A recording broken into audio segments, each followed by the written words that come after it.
Okay, so I've just moved the pigs out of this field of beet. This was done 3 weeks ago, and the pigs have been in here for, well, they have been in here for pretty much 3 weeks. Put them in the day after, and I've now moved them out, and they've eaten all the bit that I could reach with this bit of electric fence I had, and I've actually been down and picked some up with the and chucked in over for them as well. So I've moved them back now. They're in that arc over there now, and they walked around there lovely, and they're in pasture now. They've got some, we'll have a look in a minute, it's got some ryegrass and some chicory, and I put a bit of beet in there as well, just so they have a transition. But you can see what they've done here. They've turned this over really nice. This is ready to till now. Yeah, I couldn't put them over the whole lot really.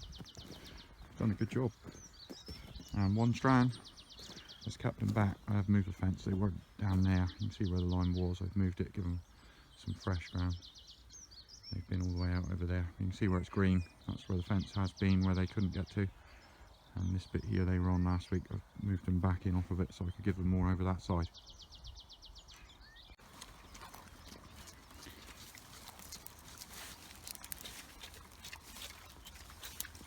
So here we are in their new quarters. Most of this is chicory over this side. There's a patch of this here. Chicory goes right up this side. In the middle there's a little gap where I've tried to put some winter barley, but I think the rabbits ate all that. And then over that side we've got ryegrass. So I'm going to give them strips all the way across the field, so they got half chicory, half ryegrass, and I don't know, I've guessed it really, but I think this will last them about a week, and there's 12 of them here. And you'll see how they're growing if you've watched some of the past videos. And the bigger one around there, the one I'm saving till Sow, I think I'll probably be AIing her in May or September, I think. And over there, that's where they were all winter, and there's a tiny little patch of stubble turnips left. And I'll go over there in a minute and have a look at that.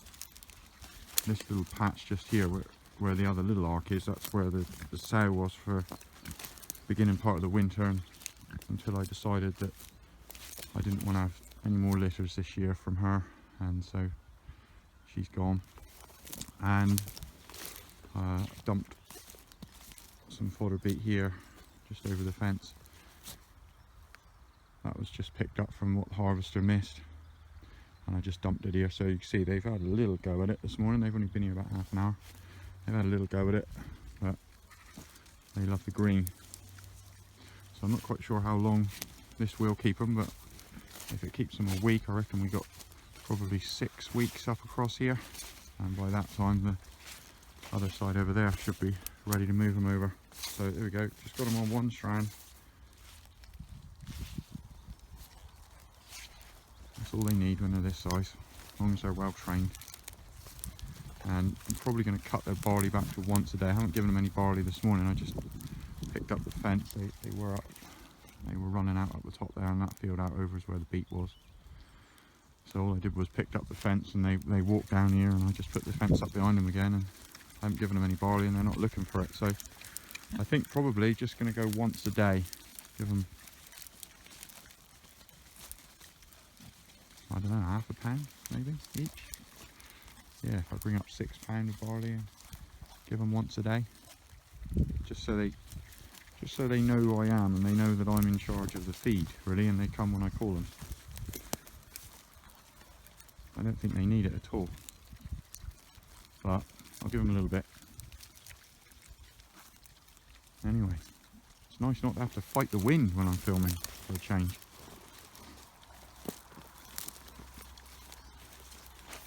It has been dry for 2 weeks, which is really unusual. Well, actually I haven't said that. The last couple of years have been dry, March and April, but 2 weeks with no rain is still pretty unusual any time of the year here.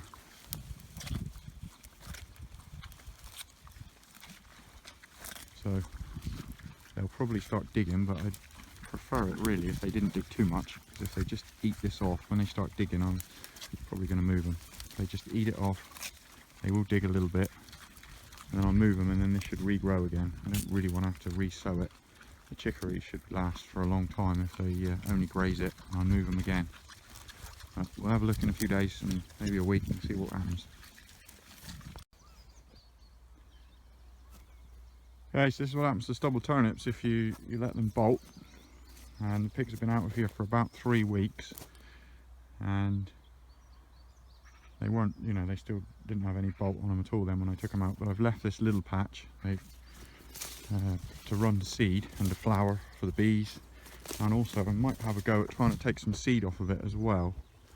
There's been a shortage. I haven't been able to get hold of any stubble turnip seed this spring. Not that I really need it until the autumn, but they say it's going to be available in June, so I should be able to get some. But I usually get about 10 kilos a year. I put on about 2 kilos to the acre, I think it is. And so I just thought I'll just maybe try and save some. I might not have time, but if I do, I do. If I don't worry about it. I always let some flower anyway for the bees. And this is where they've been, and I did go over this with a vibratiller almost as soon as the pigs went out. And it was still pretty wet. It was a bit too wet really, but the forecast was for it to dry up. And I just went over with a vibratiller, and then I hand sowed a vetch and Westerwold's mix. So that was about 3 weeks ago. And there's some vetch. Those 2 little plants there, that's vetch. And there's vetch coming, but well, there's ryegrass as well. There, it's not looking great, but we haven't had any rain for 2 weeks. And I didn't roll this down or work it in, I just spread it on top, but it was too wet to come back on with the tractor again afterwards. And I thought it would be okay because we had quite a bit of rain overnight, but it has set quite hard, and it was all coming up looking really good. And then the pigeons moved in,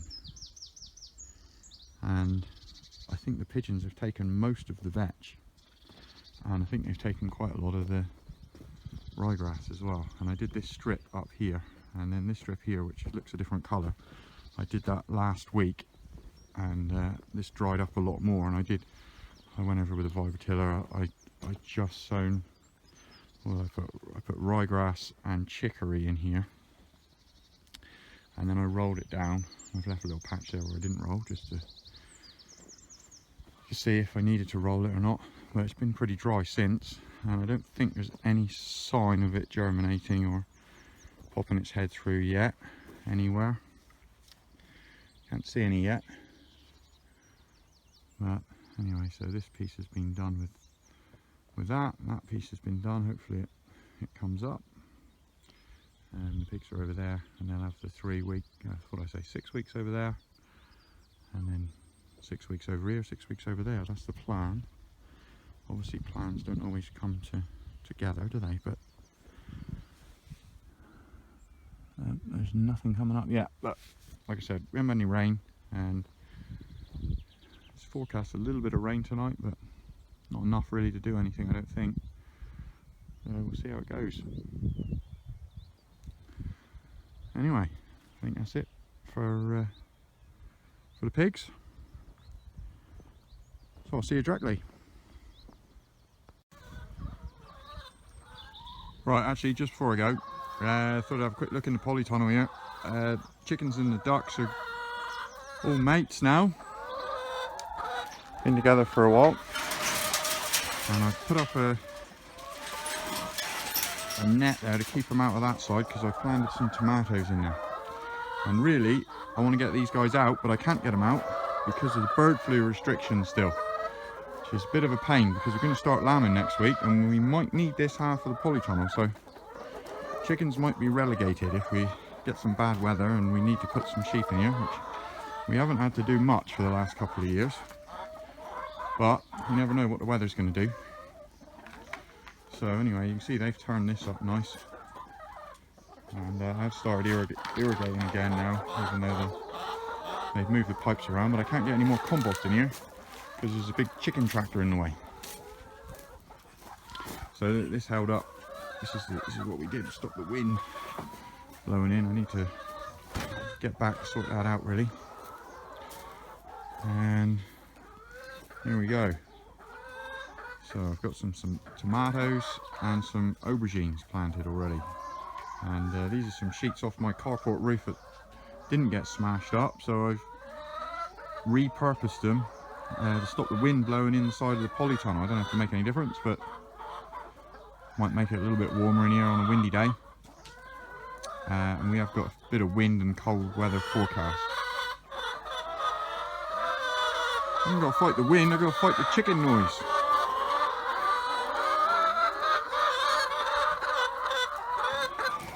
Right, I guess I really will see you directly now. I've got to get on.